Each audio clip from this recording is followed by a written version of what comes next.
ഈ ദൃശ്യങ്ങൾ കാണുമ്പോൾ ഒരു കാര്യം കൂടി ഉറപ്പിക്കാം. ഇനി അത് പകൽ സമയത്തായിരുന്നെങ്കിൽ പോലും, ഓടിക്കൊണ്ടിരുന്ന ലോറി ആയിരുന്നെങ്കിൽ പോലും അർജുനെ അതിൽ നിന്ന് രക്ഷിക്കാൻ കഴിയുമായിരുന്നില്ല. അത്ര വലിയ ആഘാതമാണ് ആ ഉരുൾപൊട്ടലിൻ്റെ ഭാഗമായി ലോറിക്ക്, പ്രത്യേകിച്ച് ഡ്രൈവർ ക്യാബിൻ്റെ ഭാഗത്തുണ്ടായിരിക്കുന്നത്. പൂർണ്ണമായും ഒരു വണ്ടി ഇടിക്കുന്നതിനേക്കാൾ 10 മടങ്ങ് ആഘാതത്തിലാണ് അതിന് ഡ്രൈവർ ക്യാബിൻ തകർന്നു പോയിരിക്കുന്നത്. ഇത് ആദ്യഘട്ടത്തിൽ തന്നെ തകർന്നതാവാനാണ് സാധ്യത, അല്ലേ? ആദ്യത്തെ 5 മിനിറ്റിനുള്ളിൽ വണ്ടിക്ക് ഇതേപോലെ രൂപമാറ്റം സംഭവിച്ചിട്ടുണ്ടാവാം. മുകളിൽ നിന്ന് ഈ മണ്ണുകളും ഈ പാറയൊക്കെ വന്ന് ഇതിൻ്റെ പുറത്തേക്ക് വീണ് ഇത് പുഴയിലേക്ക് വീഴുന്ന ആ നിമിഷം തന്നെ വണ്ടി ഇതേ സ്വഭാവത്തിലായിട്ടുണ്ടാവും, അല്ലേ? പിന്നെ അതിൻ്റെ പുറത്തേക്ക് മറ്റു മണ്ണുകൾ വന്ന് കൂടാനാവും സാധ്യത, അല്ലേ ദീപക്? നമ്മൾ അങ്ങനെ തന്നെയാണ് കരുതുന്നത്. പക്ഷേ അതിനപ്പുറത്ത് എനിക്ക് തോന്നിയൊരു സംശയം എന്ന് പറയുന്നത്, ഇതിൻ്റെ ഏറെക്കുറെ മുകൾ ഭാഗത്ത് നിന്നാണ് ആ ഒരു ടാറ്റ ടാങ്കറിൻ്റെ ആ പാർട്ടുകൾ കിട്ടിയിട്ടുള്ളത് എന്നുള്ളതാണ്. അങ്ങനെയെങ്കിൽ ഈ ഒരു വാഹനം ഒഴുകി താഴെ എത്തിയതിന് ശേഷം അതിന് മുകളിലേക്ക് മറ്റൊരു വാഹനവും കൂടി പതിച്ചിട്ടുണ്ടോ എന്നുള്ളത് സംശയം പോലും ഉണ്ട് എന്നുള്ളതാണ്. ഏതാണ്ട് 100 മീറ്റർ, ഞാൻ നേരത്തെ സൂചിപ്പിച്ചു കഴിഞ്ഞു, 100 മീറ്ററോളം ദൂരത്തിലേക്ക് ഇത് മാറി പതിച്ചു പോയിട്ടുണ്ട് എന്നുള്ളതാണ്. അവിടെ നിന്നും നീങ്ങി നിരങ്ങിയാണ് ഇവിടേക്ക് എത്തിയിട്ടുള്ളത്.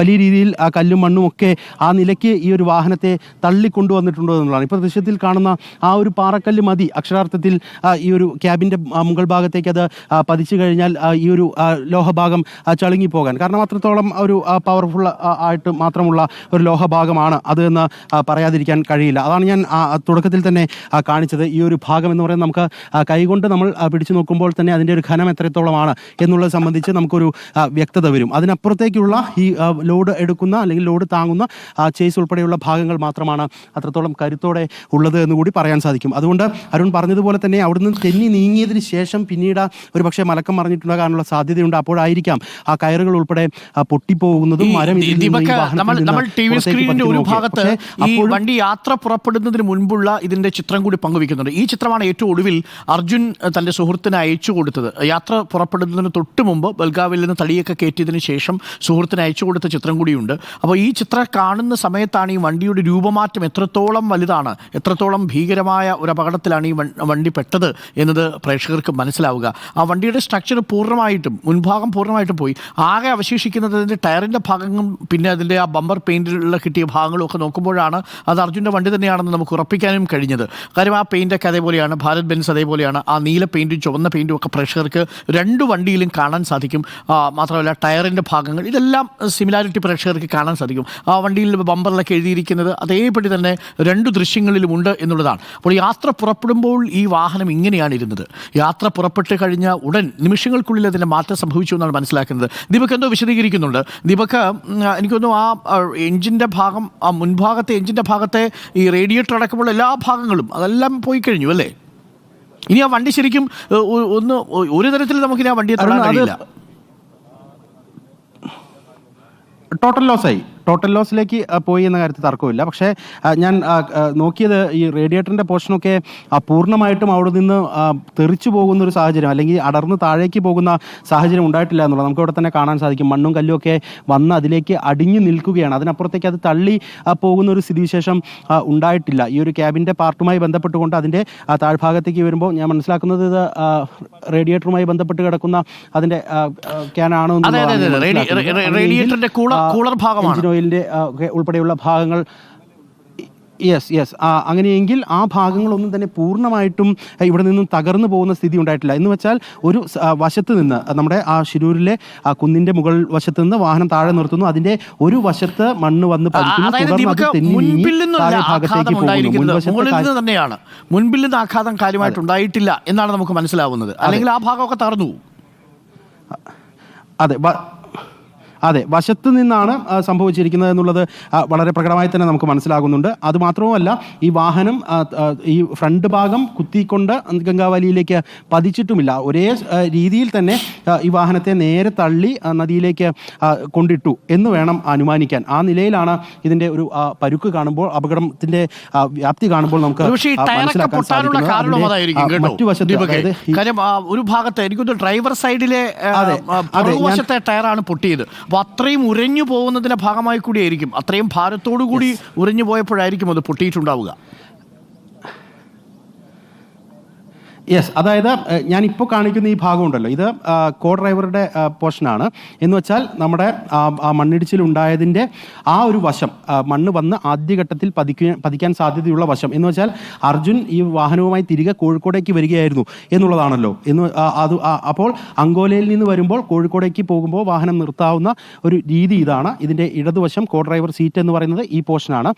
ഈ ഭാഗത്തായിരിക്കണം മണ്ണ് പതിച്ചിട്ടുണ്ടാകാനുള്ള സാധ്യത. അപ്പോൾ മറുവശത്ത് നേരത്തെ അരുൺ സൂചിപ്പിച്ചതുപോലെ മറുവശത്തെ ടയറുകളാണ് പൊട്ടി തകർന്നു പോയിട്ടുള്ളത്. അത് ആ സമ്മർദ്ദത്തിൽ റോഡിലൂടെ തന്നെ നീങ്ങി നിരങ്ങിയിട്ടാണ് താഴെ ഭാഗത്തേക്ക് എത്തുന്നത്. നദിയിലേക്ക് എത്തുമ്പോൾ അത് തലകീഴായിട്ട് മറിയുന്ന സാഹചര്യം ഉണ്ടാകുന്നു. ഇവിടെ നമുക്ക് സെൻട്രൽ പോർഷനിലെ ഒരു വീൽ കൂടി കാണാം. അത് അതിൻ്റെ ഡ്രമ്മിൽ നിന്നൊക്കെ വേർപെട്ട് നിൽക്കുന്ന സ്ഥിതിയിലാണുള്ളത്. പക്ഷേ അപ്പോഴും പൂർണ്ണമായും വാഹനത്തിൽ നിന്ന് അത് വേർപെട്ട് പോയിട്ടില്ല എന്നുള്ളത് കാണാൻ സാധിക്കും. ബ്രേക്കിൻ്റെ പ്രഷർ ഒക്കെയുള്ള പോർഷനൊക്കെ നമുക്ക് കാണാൻ സാധിക്കുന്നുണ്ട്. ലീവ് സെറ്റ് ഉൾപ്പെടെയുള്ള ഭാഗങ്ങൾ കാണാൻ സാധിക്കുന്നുണ്ട്. ഏറ്റവും പുറകുവശത്തെ ടയർ, അതായത് ഈ വാഹനത്തിൻ്റെ ഇടതുവശത്തെ ഏറ്റവും പുറകുവശത്തെ 2 ടയറുകൾ, പെയറായിട്ടുള്ള ടയറുകളൊന്നും തന്നെ കാര്യമായ രീതിയിൽ അതിന് പരിക്ക് നമുക്ക് കാണാൻ സാധിക്കുന്നില്ല. അങ്ങനെ ഈ ഒരു വാഹനം ഏത് നിലയിലാണ് തകർന്നിരിക്കുന്നത് എന്നുള്ളത് ഇവിടെ വന്ന ഒരാൾക്ക്, ഈ ഒരു പ്രദേശത്തെക്കുറിച്ച് കഴിഞ്ഞ കുറേ നാളുകളായി നമ്മൾ പറഞ്ഞുകൊണ്ടിരിക്കുന്നത് കേൾക്കുന്ന ഒരാൾക്ക് ഏറെക്കുറെ ബോധ്യമാകുന്ന തരത്തിൽ തന്നെയാണ് നമുക്കിപ്പോൾ ദൃശ്യങ്ങൾ പ്രേക്ഷകരിലേക്ക് എത്തിക്കാൻ സാധിക്കുന്നത്. ഈ ഒരു വശം, ഡ്രൈവർ ക്യാബിൻ്റെ വശത്തേക്കാൾ കൂടുതൽ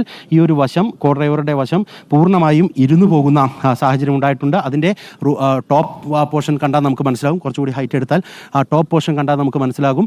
ഇപ്പോൾ ഷനിൽ കണ്ണൻ കാണിക്കുന്ന ആ ഒരു ദൃശ്യങ്ങളിൽ നമുക്ക് വ്യക്തമാണ് അതിൻ്റെ മുകൾ ഭാഗത്തേക്ക് വലിയ പാറക്കല്ലുകൾ പതിച്ചിട്ടുണ്ടാകാം. കാരണം അത്രത്തോളം ആ ഒരു റൂഫ് ഭാഗം പൂർണ്ണമായും താഴേക്ക് ഇരുന്നു പോയിട്ടുണ്ട്. ഇതിനകത്ത് ഏതാണ്ട് 6 അടിയോളം ഉയരമുള്ള ഒരാൾക്ക് അത്ര കണ്ട് കുനിഞ്ഞല്ലാതെ തന്നെ ഒന്ന് നിവരാൻ കഴിയുന്ന സാഹചര്യം ഉള്ള ക്യാബിനാണ്. അത്രത്തോളം സ്പേഷ്യസ് ആയിട്ടുള്ള ക്യാബിനാണ്. പക്ഷേ അത് ആ നിലയ്ക്ക് തകർന്നു പോയിട്ടുണ്ട്. ഒരു കാര്യം ഉറപ്പാണല്ലേ ദീപക്, അതായത് ഈ അപകടമുണ്ടായ ആദ്യത്തെ 5 മിനിറ്റിനുള്ളിൽ അസാധ്യമാണെങ്കിൽ പോലും ഒരു രക്ഷാപ്രവർത്തനം നടത്തി ഈ 15 മീറ്റർ താഴ്ചയിൽ നിന്ന് അർജുനെ രക്ഷിക്കാൻ സാധിച്ചിരുന്നു, അല്ലെങ്കിൽ ഈ ലോറി കണ്ടെടുക്കാൻ സാധിച്ചിരുന്നുവെങ്കിൽ പോലും നമുക്ക് അർജുനെ ജീവനോടെ കിട്ടില്ലായിരുന്നു. കാരണം അത്ര വലിയ ആഘാതമാണ് ഉണ്ടായിരിക്കുന്നത്. മുകളിൽ നിന്ന് പാറയും കല്ലും മണ്ണും എല്ലാം കൂടി വീണ് അപ്പോൾ തന്നെ ഒരുപക്ഷെ അത് വീണ് മിനിറ്റുകൾക്കുള്ളിൽ അർജുനൻ്റെ ജീവൻ നഷ്ടപ്പെട്ടു പോകാനാണ് സാധ്യതയുണ്ടായിരിക്കുന്നത്.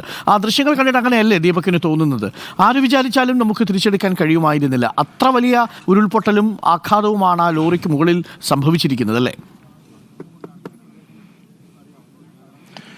തീർച്ചയായിട്ടും നമ്മൾ അന്ന് പ്രതീക്ഷ വെച്ചു പുലർത്തി. അതായത് വാഹനം മണ്ണിനടിയിലാണെങ്കിൽ ഇത്ര മണിക്കൂറുകളോളമൊക്കെ ഒരു ക്യാബിനകത്ത് ഓക്സിജൻ ഉണ്ടാകും. അങ്ങനെ ഓക്സിജൻ ഉണ്ടായിക്കഴിഞ്ഞാൽ സ്വാഭാവികമായും അർജുന് തിരിച്ചു വരാൻ കഴിയും. വേഗത്തിലൊരു നീക്കത്തിലേക്ക് പോയി കഴിഞ്ഞാൽ എളുപ്പത്തിൽ തന്നെ അർജുനെ തിരികെ കൊണ്ടുവരാൻ കഴിയും എന്നുള്ള ശുഭാപ്തി വിശ്വാസം, അത് മാനസികമായി നമ്മളെല്ലാവരും ആഗ്രഹിക്കുന്ന ആയതുകൊണ്ട് തന്നെ അങ്ങനെ നമ്മൾ കരുതിയിരുന്നു. പക്ഷേ ഇവിടെ ഇപ്പോൾ ഞാൻ നിൽക്കുമ്പോൾ ഈ ഒരു പോർഷൻ കണ്ടാൽ നമുക്കറിയാം ഇത് ഫ്രണ്ട് ഗ്ലാസ് വരുന്ന മേഖലയാണ്. എന്ന് വെച്ചാൽ ഫ്രണ്ട് ഗ്ലാസിൻ്റെ ഏറ്റവും താഴെ ഭാഗം, വാഹനം ഇങ്ങനെ ഉയർന്നു നിൽക്കുമ്പോൾ അതിൻ്റെ താഴെ ഭാഗം, അതിൻ്റെ ടോപ്പ് പോർഷൻ എന്ന് പറയുന്നത് ഇതാണ്. കേവലം ഒരു ചാണിൻ്റെ അകലം മാത്രമാണ് ഉള്ളത്. എന്ന് വെച്ചാൽ ഇത്രയധികം ക്യാബിൻ്റെ താഴെ ഭാഗത്തെ, ഗ്ലാസിൻ്റെ താഴെ ഭാഗത്തെ പ്രദേശവും ഒപ്പം തന്നെ റൂഫ് ടോപ്പും തമ്മിൽ അമർന്നു പോയിട്ടുണ്ട് എന്നുള്ളതാണ് നമുക്ക് ഈ ദൃശ്യങ്ങളിൽ കാണാൻ സാധിക്കുന്നത്. അതുകൊണ്ട് അരുൺ പറഞ്ഞതുപോലെ തന്നെ നമ്മൾ അല്ലെങ്കിൽ പ്രതീക്ഷ വെച്ച് പുലർത്തി എന്നതിനപ്പുറത്തേക്ക് ഒരു റിസൾട്ടും ഈ കാര്യത്തിൽ ഉണ്ടാകുമായിരുന്നില്ല. വലിയ വേദന അറിയാതെ അർജുൻ പോയിട്ടുണ്ടാവും അല്ലേ?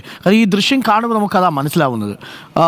ഉറക്കത്തിലായിരുന്നിരിക്കണമല്ലോ. ഇത് എന്താണ് സംഭവിക്കുന്നതെന്ന് അറിയുന്നതിന് മുമ്പ് തന്നെ പ്രാണൻ പോയിട്ടുണ്ടാവും അല്ലേ?